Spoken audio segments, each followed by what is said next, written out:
Hello friends, ఇలాంటి సారీస్ మీద blouse వస్తాయి కదా, అలాంటి బ్లౌజ్లకి నెక్లు సారీస్కి కొన్ని బ్లౌజ్లకి ఇలాంటి చిన్నది నెక్ వస్తుంది. అలాంటి చిన్న నెక్కులు కొందరు ఇష్టపడరు. ఇది వేస్ట్ కాకుండా ఇదే నెక్ బ్యాక్ సైడ్ వేసి ఇలా కుట్టుకుంటే చాలా బాగుంటుంది. స్టిచ్చింగ్ చేసేస్తే బ్యాక్ సైడ్ నెక్ ఇలా కట్ చేసుకొని మళ్ళీ మధ్యలోకి కట్ చేసుకొని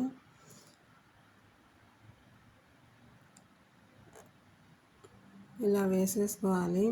తర్వాత పైపింగ్ వేసి ఒక సారీ కలరు పైపింగ్ రెడీ చేసుకొని, రెడ్ కలర్ వచ్చింది కదా సారీ, రెడ్ కలర్ పైపింగ్ వేసాను. నెక్ పైన నుంచి కుట్టేశాను నేను. ముందుగా అలా కుట్టేసుకొని ఇప్పుడైతే అన్ని బ్లౌజులకి ఇలాగే వస్తున్నాయి నెక్కులు. ఇలా చిన్న నెక్కులు ఎవరు ఇష్టపడరు.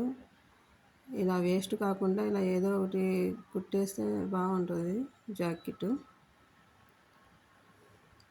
తర్వాత ఇలా పైపింగ్ వేసేసి ఆ పైపింగ్ లోపలికి మడిచి కుట్టేయాలి. మడిచి కుట్టేసి ఇంకా బ్లౌజ్ నెక్కి అటాచ్ చేయాలి. బ్లౌజ్కి వచ్చేసి బ్లౌజ్ నెక్కి నేను ముందే పైపింగ్ చేసేసాను. రౌండ్ నెక్ కదా, అది రౌండ్ నెక్కి ముందే పైపింగ్ చేసేసాను. తర్వాత ఆ చిన్న నెక్ కట్ చేసింది మధ్యలోకి ఇలా వేసుకోవాలి. ఇలా వేసుకొని పిన్ని సూదులు పెట్టుకొని కుట్టుకోవాలి, లేకుంటే జారుతుంది క్లాత్. అది జారే క్లాత్ కాబట్టి పిన్ని సూదులు పెట్టుకుంటే బాగా నీట్గా వస్తుంది. ఈ వీడియో నచ్చితే లైక్ చేయండి, మా ఛానల్ని సబ్స్క్రైబ్ చేసుకోండి. తర్వాత ఇలా కుట్టేసిన తర్వాత ఇలా రెడీ అయిపోయింది జాకెట్. ఇంకా తర్వాత హ్యాండ్స్ జాయింట్ చేసుకోవాలి. షోల్డర్ జాయింట్ చేసుకొని హ్యాండ్ చేసుకోవాలి. ఇలా రెడీ అయింది చూడండి, ఎంత బాగా వేస్ట్ కాకుండా ఇలా చాలా బాగుంది కదా.